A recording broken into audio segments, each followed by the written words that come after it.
4. Raison et probabilité, connaissance et foi. L'extension de la raison à toute activité normée de mise en rapport de deux idées entre elles a une autre conséquence, importante également pour la portée morale de la réflexion épistémologique. Puisque la raison est ainsi élément déterminant dans la perception de tout accord, quel qu'il soit, il est logique qu'elle intervienne en tout domaine, dès qu'il s'agit d'affirmer ou de nier une relation, que celle-ci soit certaine ou seulement probable. Et de fait, la relation mise en des idées religieuses seulement probables, par exemple, est examinée par la raison et le cas échéant validée par elle. Il aurait dû être possible de tenir le même propos sur l'intuition, d'affirmer que l'intuition du rapport probable existe, ce que Locke ne fait pas. Il restreint strictement l'usage du terme d'intuition à la certitude et admet pourtant de parler de raison et surtout de ce degré de la raison qu'est la perception de l'accord entre deux idées, même quand il y a probabilité. De manière incohérente donc, si l'intuition est à la fois constituant essentiel de la raison et limitée à la relation évidente, Locke consacre la plus grande part de son exposé sur les degrés du savoir et sur la raison à cette perception seulement probable. Seule la fin visée excuse cet outrepassement des hypothèses initiales. C'est ce savoir probable, celui qui porte aussi bien sur la nature que sur la vie morale effective, qui est le plus nécessaire de réguler par la raison, alors que des philosophes comme Descartes et Hobbes limitent l'usage de la raison à la seule connaissance certaine, celle des mathématiques et de la loi naturelle pour Locke, et laissent le probable divaguer sans règle. Si la nécessaire régulation de la probabilité par la raison est suggérée à l'occasion des définitions de la probabilité et de la raison, elle n'est véritablement prise en compte et affirmée qu'à propos de la foi. La détermination des limites de l'entendement, notamment dans son usage rationnel, aboutit à l'examen des rapports entre raison et foi, examen préparé par toute l'analyse de la probabilité. Et si la foi est à examiner, c'est pour sa fonction pratique. Pour le sens commun, les rapports de la raison et de la foi sont des rapports de concurrence entre deux sources de savoir, au point que de son temps comme d'une autre, on crie au déisme, sous prétexte que Locke donne priorité à la raison.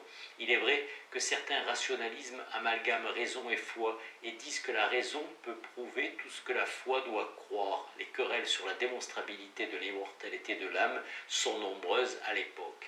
Le fidéisme et l'enthousiasme, son paroxysme, insistent au contraire sur la spécificité de la religion révélée et excluent toute collaboration. Beaucoup aussi, bien parmi les latitudinaires que parmi les agnostiques prudents, usent du stratagème classique de la théorie de la double vérité. L'exemple vient de loin.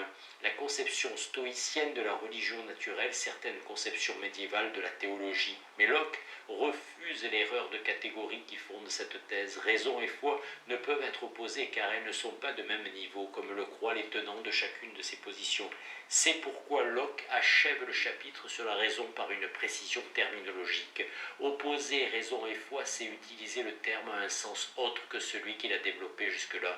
Il consent néanmoins à se conformer pour un temps à l'usage et à parler de la raison comme d'une source d'information opposée à une autre source d'information, la foi ou la révélation, mais cette façon de faire ne peut totalement convenir dans la mesure où elle ne permet pas de dire l'exigence d'examen, l'opposition à l'enthousiasme avec la même clarté technique.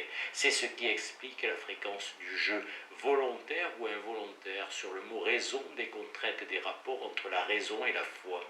Ainsi, à quelques lignes d'intervalle, les deux sens du terme sont utilisés sans que soit soulignée l'ambiguïté.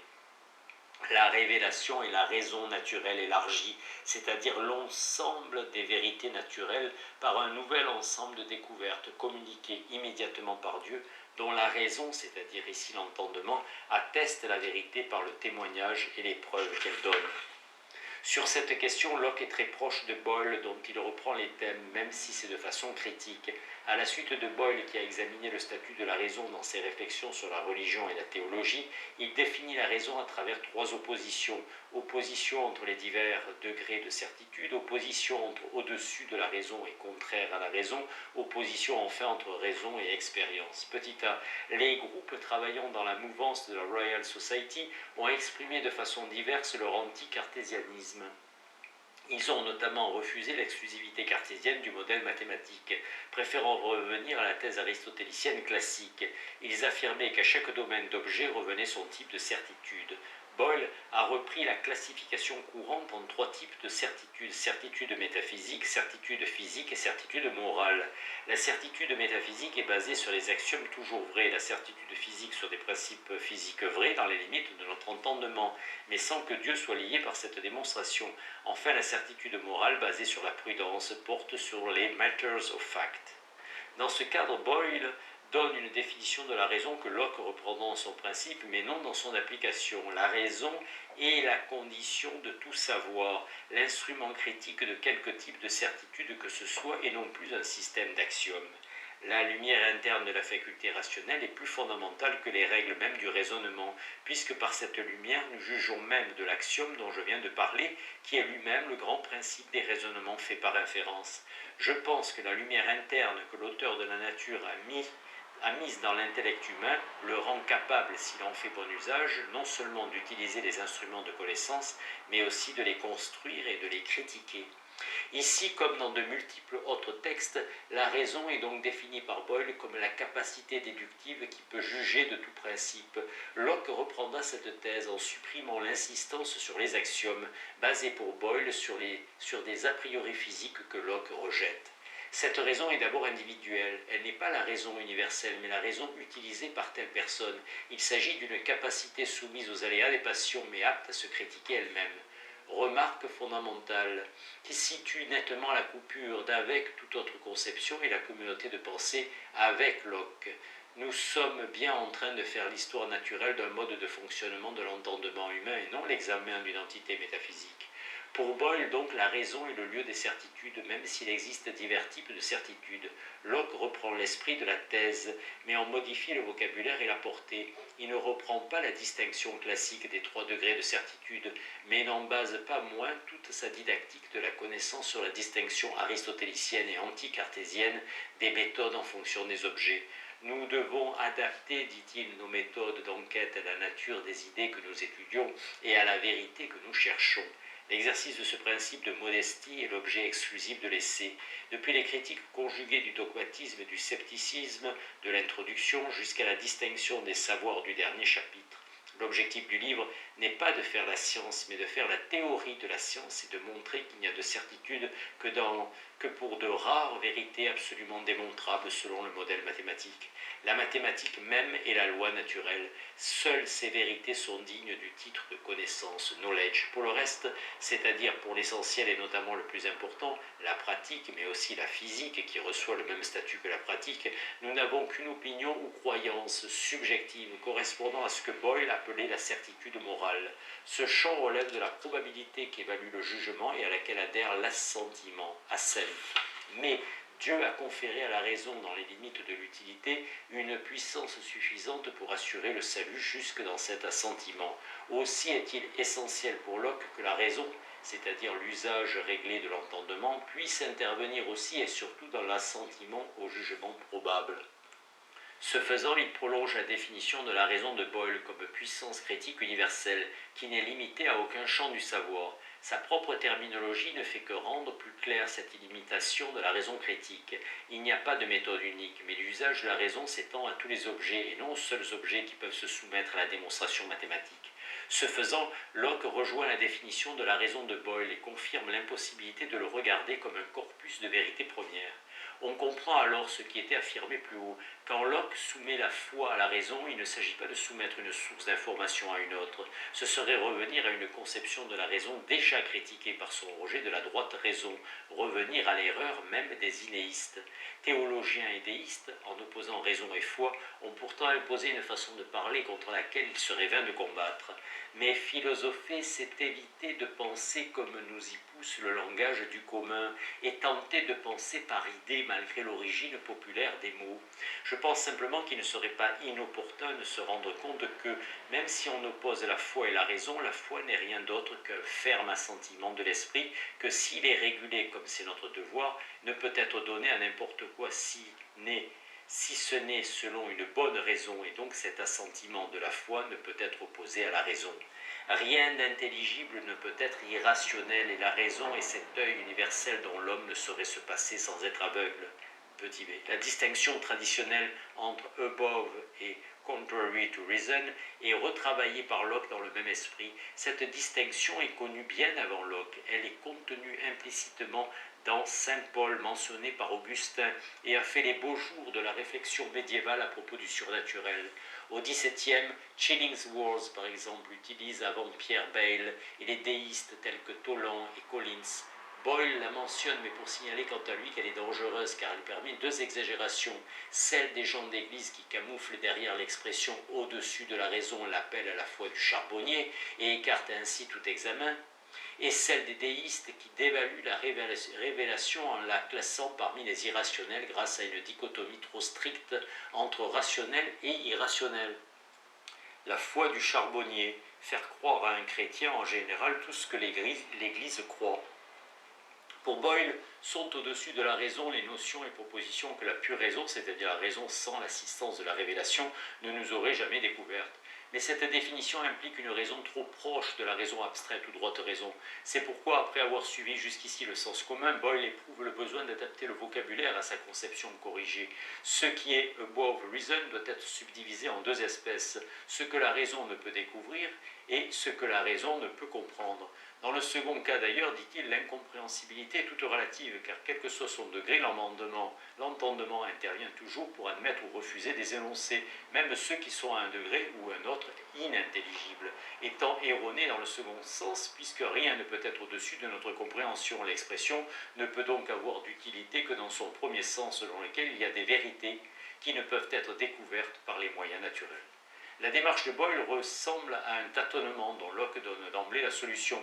Il existe deux sens du terme raison, et seul l'un des deux est adéquat, mais il empêche de parler de vérité au-dessus de la raison. Locke modifie en effet profondément l'antithèse au-dessus contraire en y adjoignant un degré médian, les vérités according to reason. Cette adjonction permet de conformer la distinction à sa définition de la raison. Un énoncé peut être considéré comme déductible, même si l'on l'a découvert auparavant par une autre source, notamment la révélation. L'origine de l'information est à distinguer de sa preuve. Ainsi, l'existence de Dieu est-elle selon la raison? Les propositions selon la raison sont celles dont nous pouvons découvrir la vérité en examinant, en suivant à la trace des idées que nous recevons de la sensation et de la réflexion, puis en déduisant naturellement ce qui nous fait voir qu'elles sont vraies ou probables. On serait tenté de comprendre simplement qu'une connaissance selon la raison est une connaissance obtenue par construction à partir des idées simples, selon le schéma d'exposition de l'Essay Concerning Human Understanding. Mais l'expression indique plutôt qu'il s'agit de propositions déjà obtenues par la coutume, l'éducation, la tradition, dont on veut découvrir la valeur de vérité par remontée jusqu'aux idées simples, c'est-à-dire par analyse, puis par composition déductive. Mais une telle interprétation engendre une objection immédiate. Faire de la raison une capacité seconde, c'est exposer toute l'activité de la raison à la critique portée par Locke contre le syllogisme scolastique. Si toute déduction, toute induction se réduisait comme le syllogisme à une défense ou une exposition de découverte déjà faite, elle ne serait d'aucune utilité. La finalité de l'essai est de proposer une méthode d'invention et non d'exposition, une voie pour l'avancement de la connaissance et non une logique. Il est indéniable que la raison ne peut être réduite à cette fonction d'exposition, mais une bonne compréhension de ce qu'est la démonstration amène à considérer la découverte et la vérification rationnelle comme deux activités parentes. La découverte par sagacity et de l'idée intermédiaire est une fonction de la raison, et la culture ou la révélation peut aider cette découverte. Mais il demeure que l'étape essentielle, l'intuition de l'accord entre deux idées par l'intermédiaire d'une troisième, est vérification d'un rapport proposé par la sagacity ou par la tradition, et non par découverte par l'intuition même. Quoi qu'il en soit du détail, la raison est bien en ceci activité critique de la mise en rapport et non vision. Ce qui est according to reason est donc lié à la définition nouvelle de la raison. Simplement, l'adjonction de cette catégorie rend inutile la catégorie above reason. Ces propositions dont nous ne pouvons pas déduire la vérité ou la probabilité de ces principes, la sensation et la réflexion par la raison. Les énoncés sont tous vérifiés par la raison qui les accepte et les définit according to reason, ou les rejette comme contrary to reason. Si elle ne peut juger du contenu, elle juge au moins des raisons de croire que le contenu est révélé, peut ou doit être cru, etc.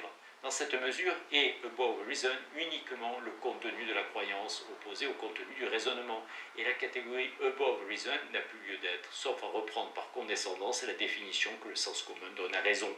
Petit c, la portée universelle de la raison a été établie à partir de sa relation à la foi. Il reste à montrer que ce qui est vrai du rapport raison-foi l'est aussi du rapport raison-expérience. Dans Christian Virtuoso, publié en 1690, Boyle reprend une définition de la raison qui a une étonnante parenté avec celle de Locke et qu'il destine à quelqu'un qui privilégie l'expérience. Serait-ce Locke ? La raison se révèle limitée dans la connaissance des choses, commence Boyle, parce que la création divine est création d'artifices, de lois arbitraires et non obéissance des lois éternelles. Il y a dans la nature, dans le pouvoir, dans la sagesse de Dieu, et dans ses autres attributs, une fécondité qui a produit un monde d'artifices, de lois, etc. Tout cela surpasse en nombre et en variété ce que peut atteindre l'intellect faible et limité de l'homme qui construit et assemble des idées. Aucune vérité n'appartient en propre à cette raison faible et limitée, sans lien avec une raison divine et créatrice, arbitraire, mais elle juge de ce qui est apporté par l'expérience. Ainsi, la vue du bâton est offerte au sens, mais c'est la raison qui est responsable de l'erreur si le jugement énonce qu'il est cassé. Cette remarque de Boyle pourrait fort bien être l'explication de la référence précédente à ceux qui privilégient l'expérience. Il reconnaîtrait sa dette envers Locke, dont il intégrerait une critique sur un ouvrage précédent. Boyle avait affirmé que l'expérience seule est source de connaissances et d'erreurs, et Locke avait corrigé dans ses notes personnelles et sans doute communiqué ses réactions à son ami. Si le patient dépend du médecin, ce n'est pas pour corriger ses sensations, la prise du pouls, si c'est l'expérience question ici, mais son jugement, la fièvre a-t-elle commencé, ce qui n'est pas une sensation mais un raisonnement. Ainsi, poursuit Boyle, la raison interprète les données des sens, et puisqu'il traite de l'expérience dans le cours d'une réflexion sur la religion, il transpose cette réflexion épistémologique dans le champ concerné. De la même manière, la raison est responsable du jugement sur les énoncés historiques de la Bible. C'est la fonction de la raison de juger quelles sont les conclusions qui peuvent et celles qui ne peuvent pas être fondées avec assurance sur l'information des sens et le témoignage de l'expérience. Ce qui est dit de l'expérience naturelle par rapport à l'entendement peut être appliqué mutatis mutandis à la révélation surnaturelle, car ici aussi l'entendement doit examiner si le témoignage est bien divin. Les thèses de Locke sont-elles semblables à celles de Boyle? La note de lecture citée plus haut et l'interprétation qu'elle a permise des corrections de Boyle le laissent penser. Mais un texte explicite de l'essai fait hésiter. Dans son œuvre publiée, Locke a-t-il soutenu la même thèse que dans ses papiers inédits?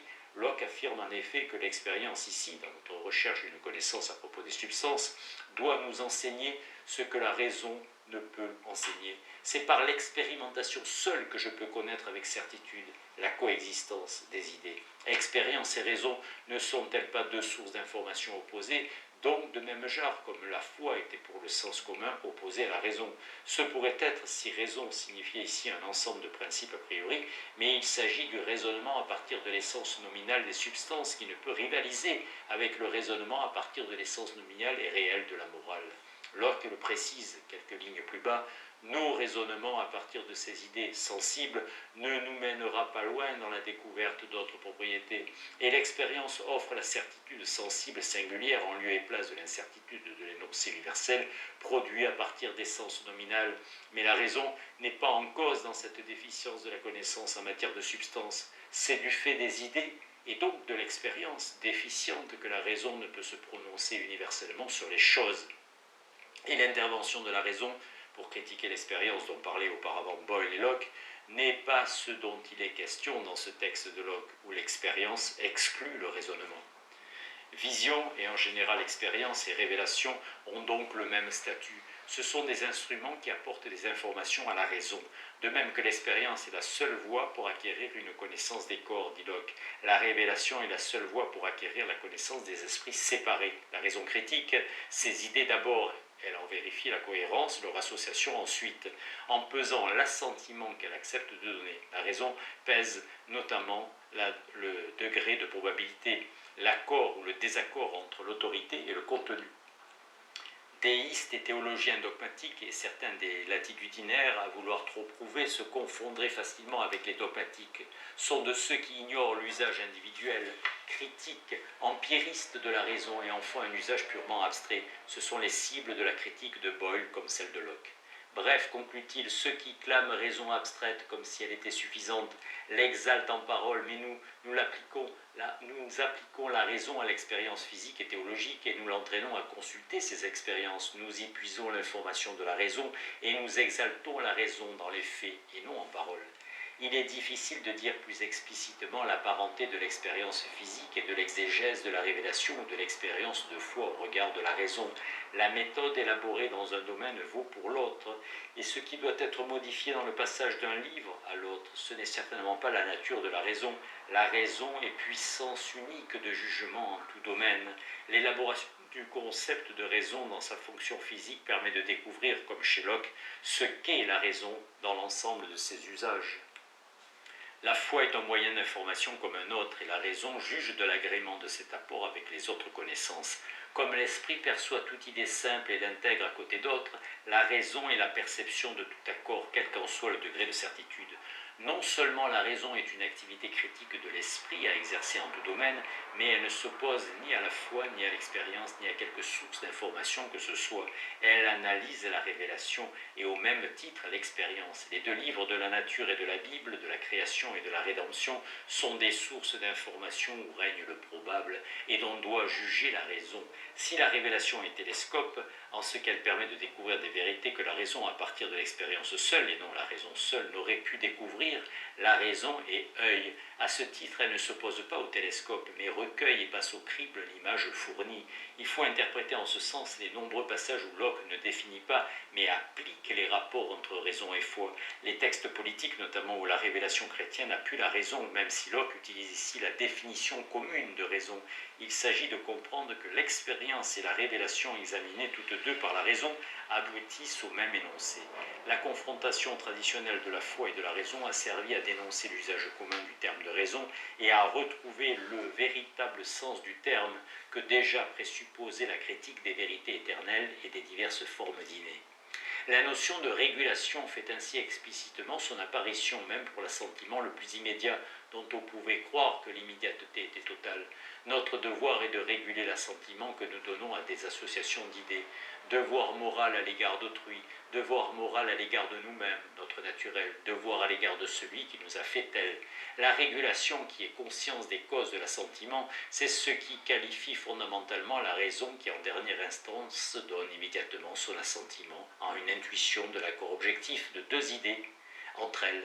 Pour reprendre le jeu de mots de Locke, la raison, capacité, est conscience de la raison, cause, et ainsi la fausse immédiateté de l'enthousiaste, de l'innéiste, du scolastique ou du cartésien est distinguée de la bonne immédiateté. L'enthousiaste et l'innéiste prétendent à l'absence de preuves. Or, cette prétention est fausse, cette simplicité est feinte, car l'énoncé de l'innéiste repose sur l'évidence particulière qu'il doit éprouver lui-même et justifier à autrui, et l'énoncé de l'enthousiaste repose sur l'autorité d'un témoignage dont il doit estimer lui-même la valeur. La vision intuitive de la raison et son immédiateté ne sont que l'élément ultime, essentiel, nécessaire, mais non suffisant de la raison. Toute la démarche de la preuve et l'examen de l'assentiment entrent aussi dans la nature de la raison avec la peine de l'examen our business here, our duty, qui est consciente de la raison. La simplicité est le fruit d'une œuvre, d'un travail, d'une appropriation, workmanship, labor property, alors que la simplicité immédiate de l'enthousiaste est un leurre, et en ce sens une manifestation de paresse et de démission. La morale est affaire de connaissance, mais la connaissance est elle-même affaire de morale, puisqu'il s'agit d'une tâche et que la connaissance n'appartient à l'homme que s'il l'a faite. La connaissance est libre comme la vie morale est libre, dans la mesure où ils sont fruits d'une œuvre. L'activité du travail est condition nécessaire de l'appropriation. L'activité de déduction est de même condition nécessaire de liberté et de moralité. Des deux côtés, la forme de l'acte prévaut sur son objet. Jamais Locke ne dit explicitement, bien sûr, que la forme de la rationalité suffit à la moralité, mais le poids donné dans les réflexions sur la tolérance à l'examen, l'assurance qu'il conserve au-delà de son agnosticisme en l'ordre de l'univers, lui permettent de cantonner l'exigence de la connaissance dans le retour à l'œuvre critique sur les signes symboles. Peut-il y avoir une morale formelle chez Locke? Il faudra en reparler. La raison, activité réglée de l'entendement, doit être un fait en fait présente en tout acte de l'esprit, du plus élémentaire au plus déductif. La raison est l'esprit agissant de façon réglée. Ainsi, l'association d'idées n'est qu'une forme de folie, parce qu'elle est une mauvaise connexion d'idées influencée par divers facteurs, alors que la composition des idées complexes est une forme de raison. La raison est en fait déterminée moins par son objet que parce qu'elle est en bon usage de l'entendement. Elle est bon usage de l'entendement, ou plus généralement encore bon usage de la pensée, en quelque domaine que ce soit, et sans qu'il soit aisé de préciser ce qu'il faut entendre par bon.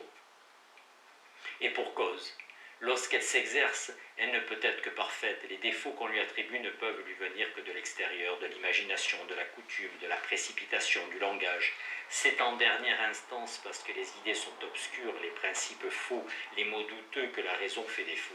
Locke évite donc souvent de parler de raison, même quand il y a assent, dès que cette assent est blind. Ainsi, la raison voit par définition et l'aveuglement manifeste l'absence de raison plus que son défaut. L'entendement semble la capacité qui peut se laisser entraîner par l'irrationnel. La raison, cette même capacité, mais réglée. Quand Locke disait que la raison est limitée, c'était par imprécision de langage. En fait, la raison n'est limitée que par les objets qui lui sont fournis. Ce qui est en cause, c'est le sens trop partiel, le principe erroné, non l'intuition des relations ni leur ordonnancement qui sont œuvre de la raison. La faculté de raisonner trompe rarement, ne trompe jamais ceux qui lui font confiance. Les conséquences de ce qu'elle construit sont évidentes et certaines, mais ce qui nous trompe le plus souvent, c'est que les principes à partir desquels nous concluons, les bases sur lesquelles nous fondons notre raisonnement, sont partiaux